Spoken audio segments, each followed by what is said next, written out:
Hello and welcome to the first video of our phonics series. Okay, so today we're just going to talk about setting up your space. So one is you want to take a look at the space around you. Where are you teaching your student? Is there a TV? Is somebody in the next room listening to the radio or talking? You kind of want to avoid those distractions because anything like that is going to take your kid out of the lesson. So if you have an area where there's a lot of noise and distraction, try to find ways to make it quieter or go off into a separate room and just have it be private, okay? So that's the first thing you want to do is you can have some toys and games and things like that for your kids. So if they want to take a break, they can go over and play for a little bit and come back. So depending on the age of your student as well. And you can put some snacks and water in there as well. We want lessons to be fun and for the kids to enjoy themselves. You can start and stop the lesson. You don't have to sit there for a half an hour straight.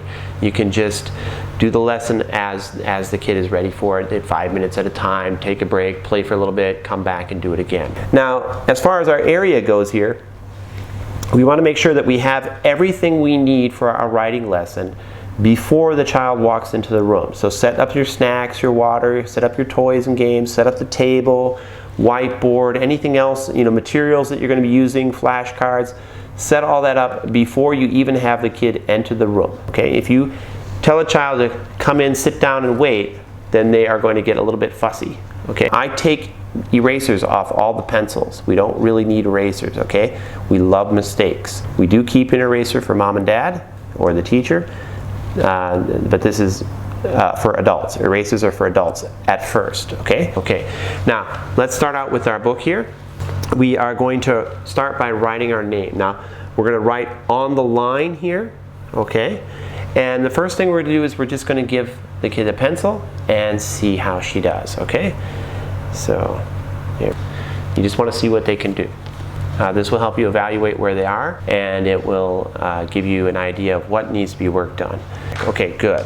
Very, very good. Now always congratulate your kid that they did a good job after they finish. So excellent work, good job. Okay, that's the first thing you should say. All right, so let's take a look at our book. Now, one thing we don't want to do is have the book level with the edge of the table like this. This is a mistake I often see. You end up having to go up against your body like this. It's very difficult. So what we want to do is we want to teach the kids to angle their book up a bit like this. So the elbow can be on the table and their arm can swing freely back and forth across the page like this. Second thing is we want to make sure that we use two hands to write. So the second hand always has to be on the book to hold it down so that when we're writing, the book doesn't move around. These kind of pencils are not really good for younger students, okay? The paint on them is very slippery and they're very thin, so it's difficult for young fingers to grip these pencils without their fingers sliding around. Okay, now sometimes you'll see the kids holding it like this, okay? This is not really a good, strong position for their fingers to be in because as you can see, it pulls out very easily. So when they're pressing it against the paper, they have to press very hard because they don't actually have any good grip on here. So one of the things we want to do is try and encourage them to hold with a three-fingered grip like this. So the pencil is going to lay on the middle finger and in the V of your hand right here, and then you're going to pinch it like this. Now some kids will try and pinch it on the side like this. You want to try and get them to turn their finger and get the meat part of the thumb right here where your fingerprint is. That's where all the grip is, okay? You want to have their fingers right where the paint meets the wood. You want to see the paint of the pencil in between their fingers. You don't want them pinching up like this on it because then again they're not holding the pencil. Just like this. So this is a good hand grip right here. And as you can see, it's much stronger, much more difficult to get it. This is going to take a lot of time for your kids to learn it. So don't get too serious at first because that's going to discourage their writing. Write any way she likes at first. And now that she's 4 and 5 years old, we are starting to correct her hand position. By the time they're 6 or 7, these positions are going to get permanent.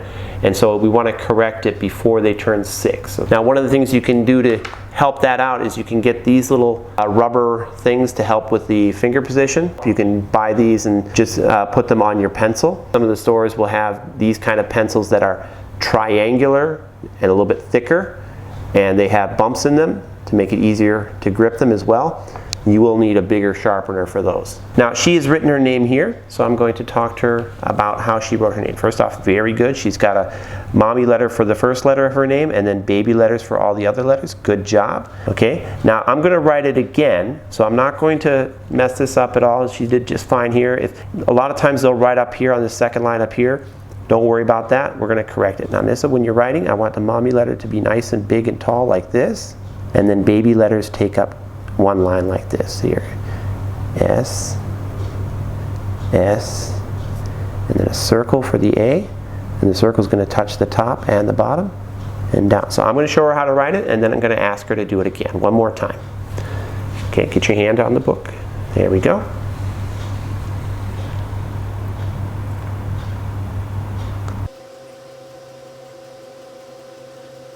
Very good. Very good. Okay, then they can spend some time coloring. I tell you what, color one boy. Okay, you can pick one of the boys to color. You don't have to have them color the whole thing at first. Just do a little bit of coloring. Again, you don't want to do things too much. So you can't have them color the whole thing because that would take 20-30 minutes. So just 5 minutes, color one thing, and then we'll start the lesson. But you could actually consider just doing the cover of the book as your first lesson, getting things set up, okay? And then we're going to go into some other things in a minute after she finishes coloring.